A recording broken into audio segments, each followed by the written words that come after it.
Think about how a beehive works, right? Okay, so each bee, it's like they all have their jobs and they just instinctively know how to keep the hive safe. Exactly. There's this shared awareness, this understanding of the threats, and everyone contributes to the collective response. And Soppelsa argues that cybersecurity needs that same kind of coordinated action. Okay, I'm starting to see where you're going with this. But cybersecurity, that's a human endeavor, right? And we all know humans can be a little unpredictable, to say the least. You're not wrong. One of the articles I sent you mentioned that a staggering 85% of security breaches are linked to human error. 85%, wow. So we're the weakest link. Often, yes. But here's the thing, and this is where I think Lean Six Sigma comes in, which you wanted to unpack today. It's all about understanding and mitigating those human risks. Right, Lean Six Sigma. Okay, so for anyone listening who's not a cybersecurity pro, remind us again, Lean Six Sigma, that's all about efficiency, right? Absolutely. It's about eliminating waste, reducing errors, streamlining processes so that things run smoother, more efficiently. Okay, so how does that translate to the world of cybersecurity? We're not talking about, like, optimizing an assembly line here. Right. But the principles are surprisingly transferable. Think about it. In cybersecurity, you have all these processes, tons of data, and of course, the ever-present human element. Okay, I'm seeing it. So Lean Six Sigma could help us reduce those human errors, make our processes more secure. Exactly. And one of the most powerful tools within Lean Six Sigma is something called the DMAIC framework. DMAIC. All right, I'm writing this down. It stands for Define, Measure, Analyze, Improve, and Control. Define, measure, analyze, improve, and control. All right, I'm with you. And it gives you this really structured approach to problem solving. So let's say you're trying to tackle phishing emails, for example. Oh, phishing, everyone's favorite. Right. So first, you would define the problem, which in this case is, susceptibility to phishing attacks. Right, define the problem, got it. Then you measure how often is it happening, what's the impact, really understand the scope. Next, you analyze as EE, why is this happening? Are the phishing emails particularly clever? Is the training outdated? And then you move to improve, maybe by updating that training, maybe implementing new email filters. And finally, control. Right. You want to make sure these improvements actually stick. You got it. So it's not just about reacting after a breach. It's about proactively analyzing the system, finding those weaknesses, and strengthening it at each step. It's very similar to Soppelsa's concept of overburden, or MIRI, which she talks about in the paper. MIRI, right. So in cybersecurity, that could be like alert fatigue. Right, exactly. Being bombarded with so many alerts that you miss the critical ones. Oh, I know that feeling. Right. And that's where Lean Six Sigma can be really helpful in prioritizing things, making sure that we're focusing on the right things. This is where concepts like cyber risk quantification, or CRQ, come into play. But maybe we should, CRQ, it's like, imagine you're trying to, prioritize repairs on your house. Okay. You wouldn't fix like a leaky faucet before you fix like a crack in the foundation. Right, gotta prioritize. Exactly. So cyber risk quantification, it's about using data to assign a value to those different cyber risks so you can put your resources where they matter most. Makes sense. So it's all about strategy, being data-driven. That seems to be a big theme with Soppelsa as well. Absolutely. This whole idea of long-term thinking, continuous improvement, that's pure Soppelsa. And it's at the heart of Lean Six Sigma too. So we're talking about building a security culture that's, what was the term she used? A greenfield security culture. I'll admit, I wasn't entirely sure what she meant by that. Yeah, so greenfield, just think of it like a brand new environment, starting from scratch. No legacy systems, no old habits to break. You can build in those lean principles from the ground up. So it's like having a clean slate. Security is just baked into the DNA of the organization from day one. Exactly. But that's pretty idealistic, right? I mean, how many organizations can actually say they're starting from scratch these days? You're right. It's not always realistic, but the point is, it's a journey, right? You don't have to overhaul everything overnight. Okay. You can start small, apply these principles to specific processes, and gradually shift that culture towards a more proactive, data-driven approach. So even if you're working with, what's the analogy, a digital patchwork quilt, you can still make progress. Exactly.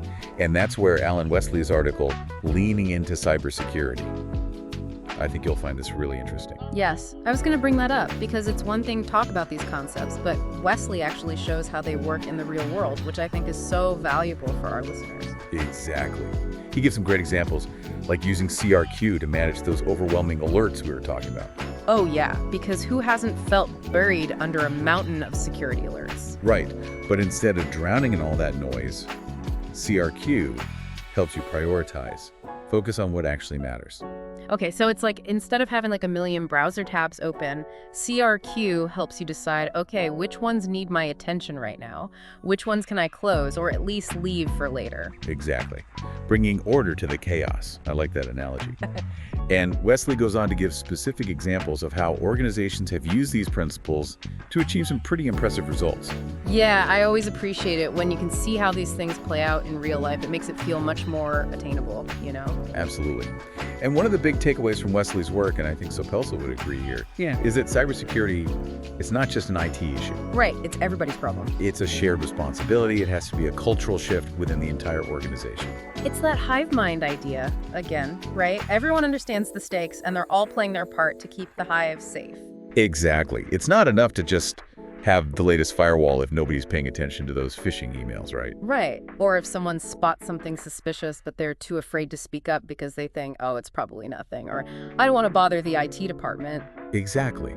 You need to create an environment where people feel empowered to say something, where they're not afraid to ask questions or raise concerns. So it's about fostering a culture of openness, communication, continuous learning, all those things that Soppelsa talks about in her paper. Absolutely. It's Yeah. about building that collective intelligence, that shared awareness that makes a system truly secure.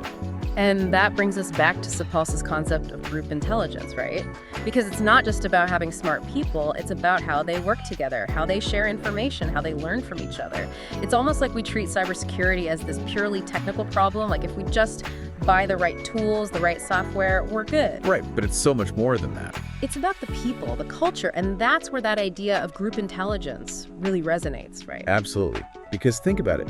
What good is a top-of-the-line security system if no one knows how to use it, or if they're afraid to report a potential problem? Exactly. We've all heard that saying, you know, a chain is only as strong as its weakest link. Right.